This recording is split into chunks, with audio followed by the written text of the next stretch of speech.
नमस्कार। संसद टीवी के खास कार्यक्रम प्रश्नकाल विशेष में आपका स्वागत है। मैं हूं प्रतिबिंब शर्मा। संसद का शीतकालीन सत्र चल रहा है। दोनों सदनों में विधायी कामकाज के साथ साथ प्रश्नकाल भी होता है। इस दौरान विभिन्न विषयों से जुड़े हुए सवाल पूछे जाते हैं, जिसका जवाब संबंधित मंत्रालय की ओर से दिया जाता है। राज्यसभा में प्रश्नकाल के दौरान विभिन्न दलों के सांसदों ने आज 8 मंत्रालयों से जुड़े कई विषयों पर सवाल पूछे, जिसका सरकार की ओर से जवाब भी दिया गया। लोकसभा में प्रश्नकाल के दौरान 11 मंत्रालयों से जुड़े विषयों पर सदस्यों ने सवाल पूछे, जिसका संबंधित मंत्रालयों की ओर से जवाब दिया गया। प्रश्नकाल विशेष की आज की कड़ी में हम युवा कार्यक्रम और खेल मंत्रालय, खाद्य प्रसंस्करण उद्योग मंत्रालय, नवीन और नवीकरणीय ऊर्जा मंत्रालय, वित्त मंत्रालय और पतन, पोत, परिवहन और जलमार्ग मंत्रालय से पूछे गए सवालों पर फोकस करेंगे। हम आपको बताएंगे कि संसद के दोनों सदनों में सांसदों ने कौन कौन से महत्वपूर्ण सवाल पूछे और इन प्रश्नों के जवाब में सरकार ने कौन कौन सी बड़ी जानकारियां उपलब्ध करवाई। तो आइए शुरू करते हैं आज का प्रश्नकाल विशेष। राज्यसभा में वित्त मंत्रालय से सांसद अनिल देसाई ने ऑनलाइन भुगतान हेतु डिजिटल उपकरण से जुड़ा हुआ सवाल पूछा। सवाल के माध्यम से पूछा गया कि ऑनलाइन भुगतान करने हेतु यूपीआई आदि जैसे कौन कौन से विभिन्न डिजिटल भुगतान उपकरण उपलब्ध हैं, देश में इसकी शुरुआत से लेकर अब तक वर्षवार कितने लेन देन हुए हैं और सरकार द्वारा ऐसे ऑनलाइन भुगतानों को प्रयोक्ता अनुकूल बनाने के लिए क्या प्रयास किए गए हैं। राज्यसभा में वित्त मंत्रालय से डिजिटल भुगतान से जुड़ा सवाल पूछा गया, जिसका जवाब वित्त राज्य मंत्री डॉक्टर भागवत कराड़ ने दिया। प्रश्न के जवाब में मंत्रालय ने बताया कि ऐसे कई डिजिटल पेमेंट उत्पाद हैं जिनसे खुदरा से लेकर थोक भुगतान किए जाते हैं। थोक भुगतान के लिए तत्काल सकल निपटान यानी आरटीजीएस है, वहीं खुदरा भुगतान के लिए यूनिफाइड पेमेंट इंटरफेस यानी यूपीआई, राष्ट्रीय इलेक्ट्रॉनिक निधि अंतरण यानी एनईएफटी, तत्काल मोबाइल भुगतान सेवा आईएमपीएस, क्रेडिट और डेबिट कार्ड, प्रीपेड भुगतान उपकरण, नेशनल ऑटोमेटेड क्लियरिंग हाउस यानी एनएसीएच, आधार सक्षम भुगतान सेवा यानी एईपीएस, भीम आधार पेमेंट और बैंक खाते से संबंधित नेशनल इलेक्ट्रॉनिक टोल कनेक्शन यानी एनईटीसी उपलब्ध है। सभी हितधारकों यानी स्टेक होल्डर्स के साथ सरकार के प्रयासों के परिणाम स्वरूप हाल के वर्षों में डिजिटल पेमेंट में बढ़ोतरी हुई है। कुल डिजिटल भुगतान लेन देन की मात्रा वित्त वर्ष 2017-18 में 2071 करोड़ रुपए थी, जो वित्त वर्ष 2022-23 में 45% कंपाउंड एनुअल ग्रोथ रेट पर 13,462 करोड़ हो गई है। चालू वित्त वर्ष 2023-24 के दौरान 11 दिसंबर 2023 तक डिजिटल भुगतान लेन देन 11,660 करोड़ तक पहुंच गया है। पिछले 6 वर्षों और चालू वर्ष के दौरान डिजिटल पेमेंट में हुई प्रगति का ब्यौरा इस प्रकार है। सरकार का लक्ष्य आरबीआई के कोऑर्डिनेशन से भुगतान सुरक्षा सुनिश्चित करते हुए डिजिटल भुगतान को लगातार यूजर्स फ्रेंडली बनाना है। इसके लिए किए गए प्रयासों में अन्य कार्यों के साथ साथ यूपीआई में चैट और मैसेजिंग के जरिए संवादात्मक भुगतान को उपयोगकर्ताओं को सुरक्षित वातावरण में लेन देन शुरू करने और उसे पूरा करने के लिए एआई संचालित प्रणाली के साथ बातचीत करने में सक्षम बनाता है। यूपीआई में ऑफलाइन भुगतान ताकि यूपीआई पर छोटे मूल्य के लेन देन की गति बढ़ाई जा सके, ई रुपी वाउचर के दायरे में पहुंच को बढ़ाना, रुपए क्रेडिट कार्ड को यूपीआई के साथ संबंध करना और एटीएम पर interoperable card less cash withdrawal शामिल है।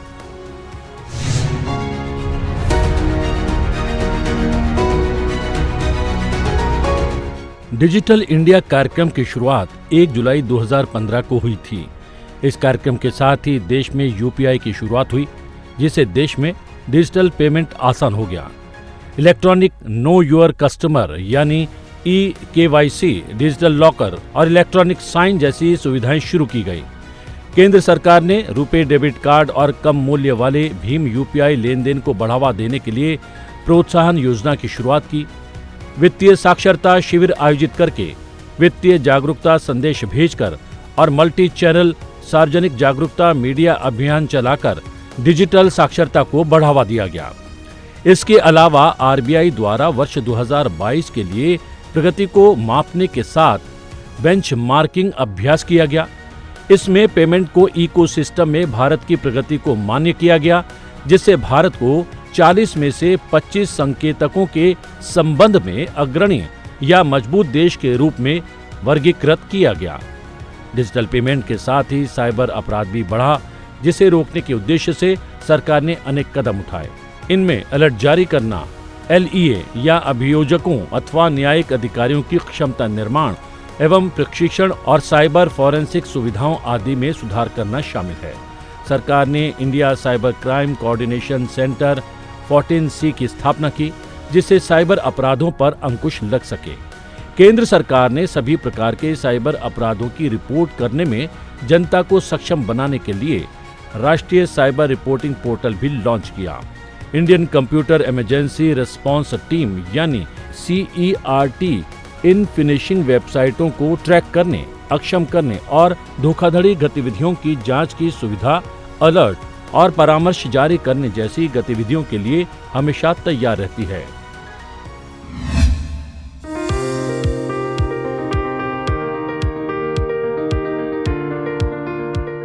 लोकसभा में एक जिला एक उत्पाद यानी ODOP इकाइयों से जुड़ा सवाल पूछा गया।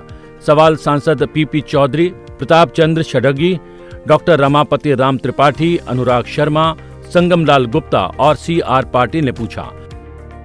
खाद्य प्रसंस्करण उद्योग मंत्रालय से पूछे गए इस प्रश्न में एक जिला एक उत्पाद योजना के तहत राजस्थान, उत्तर प्रदेश, गुजरात और ओडिशा राज्यों में स्थापित की गई ऐसी इकाइयों की संख्या की जानकारी मांगी गई।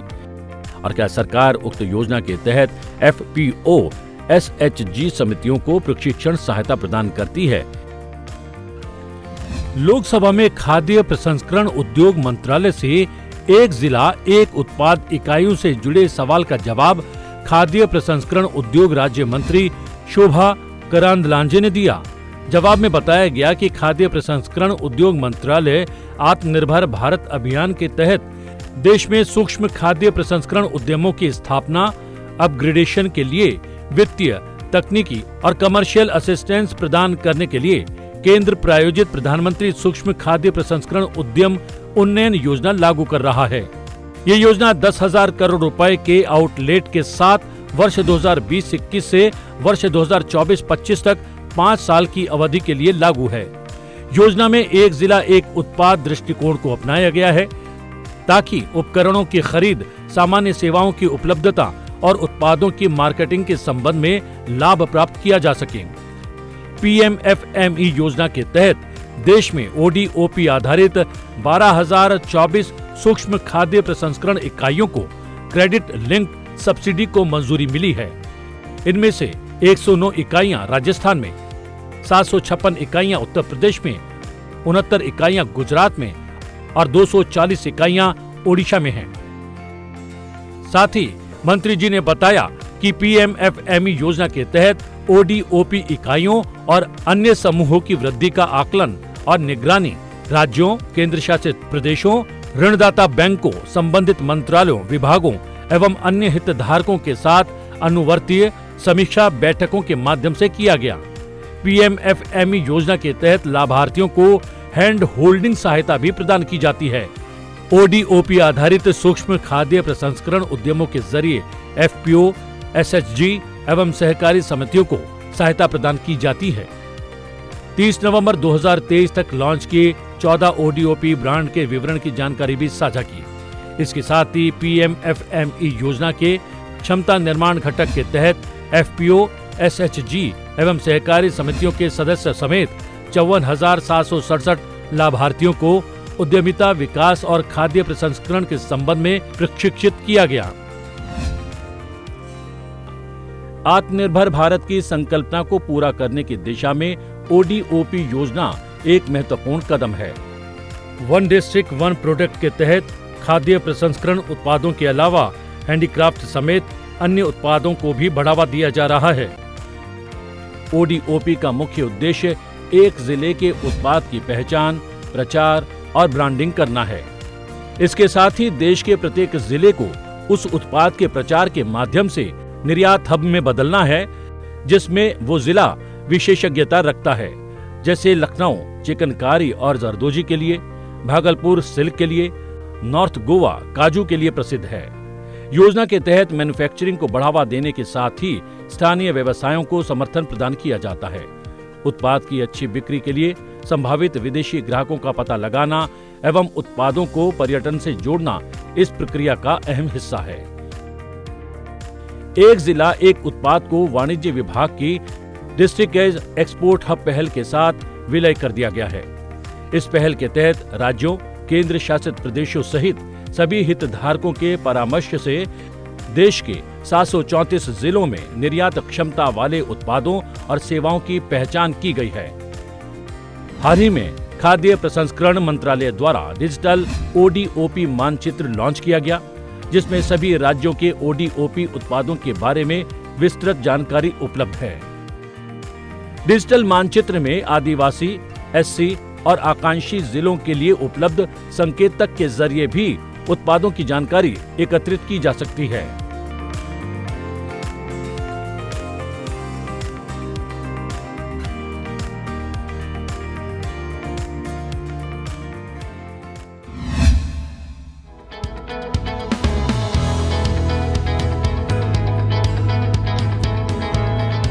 राज्यसभा में नवीन और नवीकरणीय ऊर्जा मंत्रालय से नवीकरणीय ऊर्जा पार्कों की स्थापना से जुड़ा सवाल पूछा गया।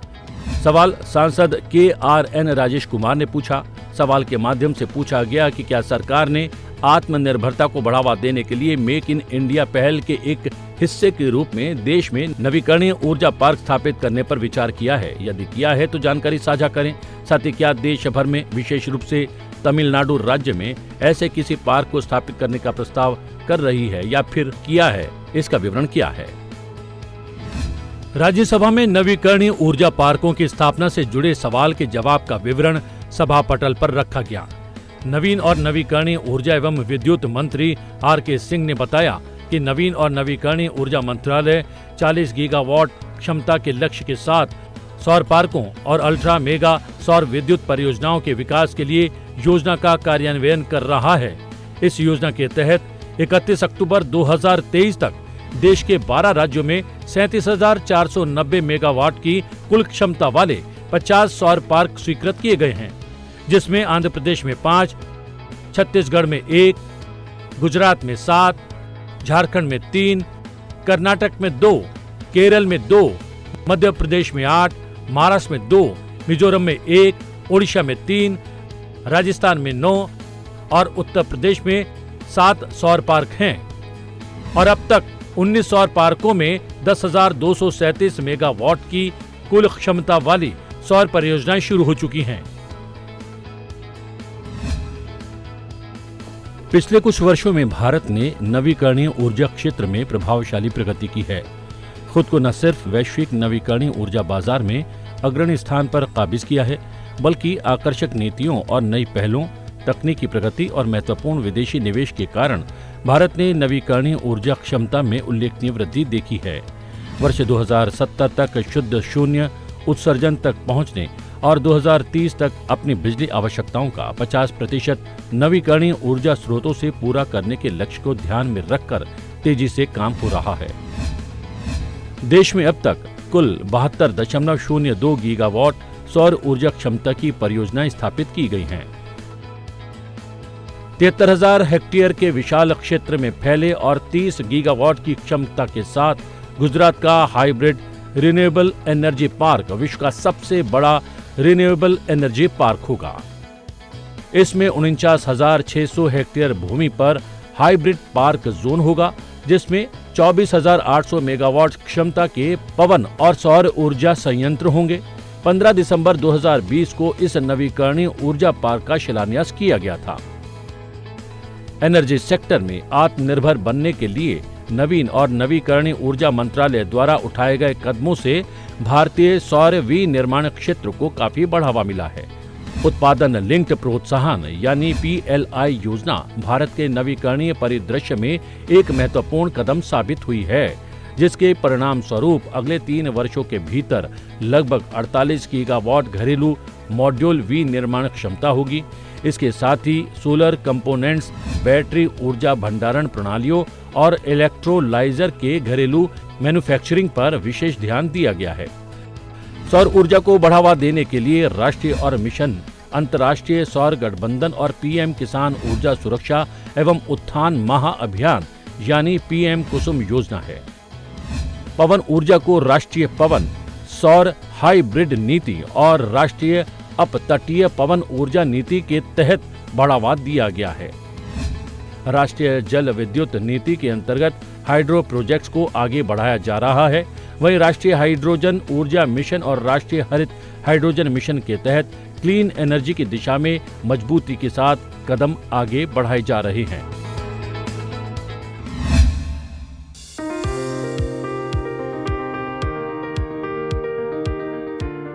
राज्यसभा में सांसद बाबू राम निषाद ने पतनपोत परिवहन और जलमार्ग मंत्रालय से नए राष्ट्रीय जलमार्गों के विकास से जुड़ा हुआ प्रश्न पूछा। प्रश्न के माध्यम से सांसद ने पूछा कि क्या सरकार नए राष्ट्रीय जलमार्ग विकसित करने पर विचार कर रही है? अगर कर रही है तो इसका विवरण क्या है? मंत्रालय ने उत्तर में जानकारी दी कि देश में नदी प्रणाली को टिकाऊ और किफायती परिवहन का साधन बनाने के लिए राष्ट्रीय जलमार्ग अधिनियम 2016 के माध्यम से 12 अप्रैल 2016 को राष्ट्रीय जलमार्गों को घोषित किया गया। देश में 24 राज्यों में फैले 111 जलमार्ग हैं, जिसमें 5 मौजूदा और 106 नए राष्ट्रीय जलमार्ग शामिल हैं। नए राष्ट्रीय जलमार्गों की फिजिबिलिटी स्टडीज को पूरा कर लिया गया है और इसके आधार पर चयनित राष्ट्रीय जलमार्गों पर बाद की डीपीआर भी पूरी कर ली गई है। विभिन्न राज्यों में 20 राष्ट्रीय जलमार्गों में किए गए विकास और अध्ययन रिपोर्ट के परिणामों के आधार पर 26 व्यावहारिक राष्ट्रीय जलमार्गों के विकास के लिए कार्य योजना तैयार की गई है। इन 26 राष्ट्रीय जलमार्ग परियोजनाओं की बात की जाए तो राष्ट्रीय जलमार्ग 1 गंगा भागीरथी हुगली नदी पर है, जो हल्दिया से इलाहाबाद तक फैला है। इसके अंतर्गत यूपी, बिहार, झारखंड और पश्चिम बंगाल कवर होते हैं।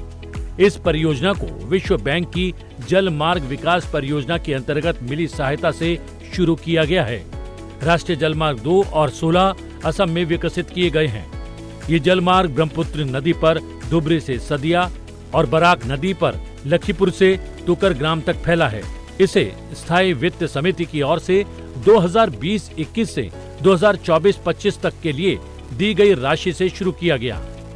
इसी प्रकार राष्ट्रीय जलमार्ग 3, 4, 5, 8, 9, 27, 68, 111, 86, 97, 40, 52, 44, 57, 31, 10 और 28 के लिए चरण 1 DIB अनुमोदन के तहत अधिकांश विकास एवं रखरखाव संबंधित कार्य किए गए हैं। वहीं 2030 तक विकास के लिए ऑपरेशनल वाटरवेज में राष्ट्रीय जलमार्ग 25, 37, 73, 85, 94 और 100 शामिल हैं। ये जलमार्ग चपौरा, गंडक, नर्मदा, रेवदांडा, क्रीक, कुडलिका, सोन और तापी नदियों पर बन रहे हैं। जलमार्ग पर्यावरण के मुताबिक सबसे अनुकूल मार्ग होते हैं। जल परिवहन की तुलना में रेल और सड़क परिवहन क्रमशः 18.5% और 91.6% अधिक ईंधन की खपत करते हैं। देश में इस मार्ग के विकास कार्य की गति को समझने वाले आंकड़ों पर नजर डाली जाए तो सागरमाला ने रोरो, रोपैक्स और अंतर्देशीय जल परिवहन से संबंधित 7,030 करोड़ रुपए की 113 परियोजनाएं शुरू की हैं। इन परियोजनाओं में से 1,100 करोड़ रुपए की 15 परियोजनाएं पूरी हो चुकी हैं और 3,900 करोड़ रुपए की 32 परियोजनाएं कार्यान्वयन के अधीन हैं। साथ ही गंगा नदी, जो कि राष्ट्रीय जलमार्ग 1 है, का उपयोग करके अंतर्देशीय जलमार्गों के माध्यम से कार्गो यातायात और शिपमेंट और उत्पादों के परिवहन को बढ़ावा देने के लिए भारतीय अंतर्देशीय जलमार्ग प्राधिकरण और Amazon seller services private limited के बीच एक MOU पर हस्ताक्षर किए गए हैं। साथ ही साल 2023 तक अंतर्देशीय जलमार्ग के जरिए 126 MMT कार्गो का प्रबंधन किया गया है। भारतीय समुद्री शिखर सम्मेलन 2021 के दौरान भारतीय समुद्री विजन 2023 की शुरुआत की गई थी। इसके तहत मंत्रालय का लक्ष्य साल 2030 तक अंतर्देशीय जलमार्ग के जरिए कार्गो की मात्रा को 200 मल्टी मॉडल टर्मिनल से अधिक बढ़ाना है। इसके अलावा 17 अक्टूबर 2023 को मुंबई में आयोजित वैश्विक भारतीय समुद्री शिखर सम्मेलन 2023 के दौरान विजन 2047 की शुरुआत हुई। इसके तहत कार्गो परिवहन का लक्ष्य 500 MMT से अधिक रखा गया। अब तक 24 जलमार्ग पहले से ही परिचालित हैं, जिन्हें विजन दस्तावेज के अनुसार साल 2047 तक 50 से अधिक करने की योजना है।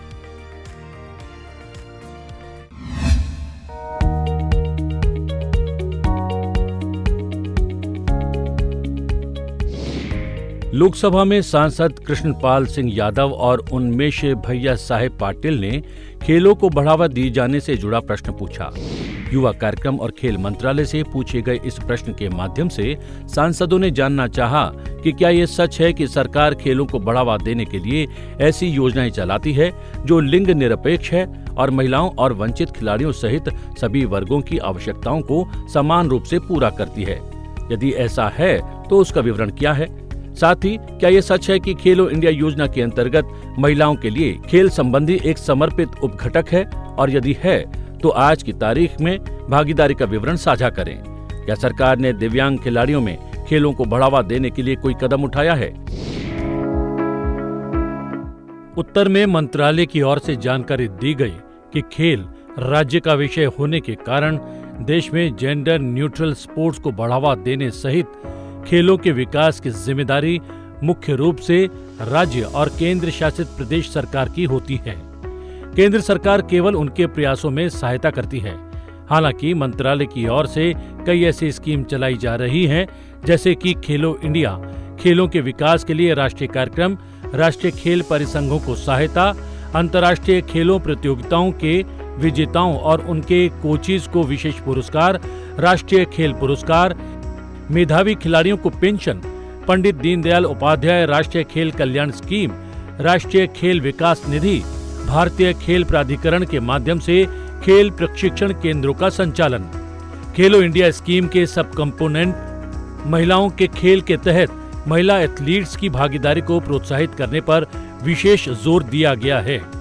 इस पहल के तहत विभिन्न खेलो इंडिया महिला लीग का आयोजन किया जा रहा है। अब तक देश भर में 19 खेल विधाओं में महिला लीग का आयोजन किया जा चुका है। महिला एथलीटों के लिए 52,086 प्रतिभागियों के साथ 479 प्रतियोगिताएं आयोजित की गई हैं। 22 अगस्त 2023 को महिला लीग के लिए अस्मिता नामक एक पोर्टल भी लॉन्च किया गया। खेलों में महिलाओं को प्रोत्साहित करने के लिए एक विशेष पहल के रूप में मार्च 2023 को अंतर्राष्ट्रीय महिला दिवस के अवसर पर खेलो इंडिया 10 का दम खेल प्रतियोगिता भी शुरू की गई। मंत्रालय की खेलो इंडिया योजना के तहत स्वीकृत सभी खेल बुनियादी ढांचे दिव्यांग व्यक्तियों सहित सभी के लिए सुलभ है और अंतर्राष्ट्रीय मानकों के अनुसार बनाए गए हैं, और इस मंत्रालय की ओर से जारी दिव्यांग खिलाड़ियों के लिए सुलभ खेल परिसर और आवासीय सुविधाओं के सामंजस्यपूर्ण दिशा निर्देशों का पालन करते हैं। साथ ही उत्तर में जानकारी दी गई कि प्रथम खेलो इंडिया पैरा गेम्स 10 दिसंबर से 17 दिसंबर 2023 तक नई दिल्ली में आयोजित किए गए। साथ ही उत्तर में ये भी जानकारी दी गई कि मंत्रालय की ओर से धनराशि राज्यवार नहीं बल्कि योजनावार जारी की जाती है। साथ ही उत्तर में पिछले 3 साल और वर्तमान वित्त वर्ष के दौरान आवंटित धनराशि का विवरण भी दिया गया। वित्त वर्ष 2020-21 में 1313.40 करोड़ रुपए आवंटित किए गए। 2021-22 में 1993 करोड़ रुपए आवंटित किए गए। 2022-23 में 1907.69 करोड़ रुपए आवंटित किए गए, जबकि 2023-24 में 2462.59 करोड़ रुपए आवंटित किए गए। खेलों को बढ़ावा देने के लिए सरकार लगातार प्रयासरत है। इसका सबसे बड़ा उदाहरण इस साल का बजट है। सरकार ने बीते 10 वर्षों की तुलना में खेल बजट को 3 गुना बढ़ा दिया है। वर्ष 2004-05 में जो बजट आवंटन 466 करोड़ रुपए था, वो 2023-24 में बढ़कर 3,397.32 करोड़ रुपए हो चुका है। खेलो इंडिया वर्ष 2017-18 में सरकार की ओर से जमीनी स्तर के एथलीट्स को एक मंच प्रदान करने तथा संपूर्ण भारत में खेल के बुनियादी ढांचे का निर्माण करने के लिए परिकल्पित एक योजना है, जिसके परिणाम स्वरूप भारत एक खेल राष्ट्र में परिवर्तित हो रहा है। खेलो इंडिया योजना युवा कार्यक्रम और खेल मंत्रालय की प्रमुख योजना है। व्यापक स्तर पर भागीदारी और खेलों में उत्कृष्टता बढ़ाने के दोहरे उद्देश्य को पूरा करने के लिए सरकार ने 15वें वित्त आयोग वर्ष 2021-22 से 2025-26 तक के दौरान खेलो इंडिया खेल विकास के लिए राष्ट्रीय कार्यक्रम की योजना को जारी रखने के लिए 3,165.50 करोड़ रुपए के परिव्यय का निर्णय लिया है। आइए अब आपको बताते हैं कि आज संसद के दोनों सदनों में कार्रवाई के दौरान क्या कुछ खास रहा। राज्यसभा में आज सांसद घनश्याम तिवारी को जन्मदिन की शुभकामना दी गई। विनियोग नंबर 3 विधेयक 2023 विचार वापसी के लिए स्वीकार किया गया। विनियोग नंबर 4 विधेयक 2023 विचार और वापसी के लिए स्वीकार किया गया। विनियोग विधेयकों को विचार के बाद वापस लौटाया गया। राष्ट्रीय राजधानी क्षेत्र दिल्ली कानून विशेष प्रावधान दूसरा संशोधन विधेयक 2023 पारित हुआ। लोकसभा में आज विपक्ष के हंगामे के चलते कार्रवाई बाधित रही। सदन में अमर्यादित व्यवहार के लिए 49 सांसदों को निलंबित किया गया। राष्ट्रीय राजधानी क्षेत्र दिल्ली कानून विशेष प्रावधान दूसरा संशोधन विधेयक 2023 पारित किया गया। केंद्रीय माल और सेवा कर दूसरा संशोधन विधेयक 2023 भी पारित हुआ। The provisional collection of taxes विधेयक 2023 पारित हुआ। भारतीय न्याय द्वितीय संहिता 2023 पर चर्चा हुई। भारतीय नागरिक सुरक्षा द्वितीय संहिता 2023 पर भी चर्चा हुई। भारतीय साक्ष्य द्वितीय संहिता 2023 पर चर्चा हुई। फिलहाल प्रश्नकाल विशेष की इस कड़ी में इतना ही। आप हमारे कार्यक्रम संसद टीवी के YouTube चैनल पर भी देख सकते हैं। मुझे दीजिए आज्ञा, लेकिन देखते रहिए संसद टीवी। नमस्कार।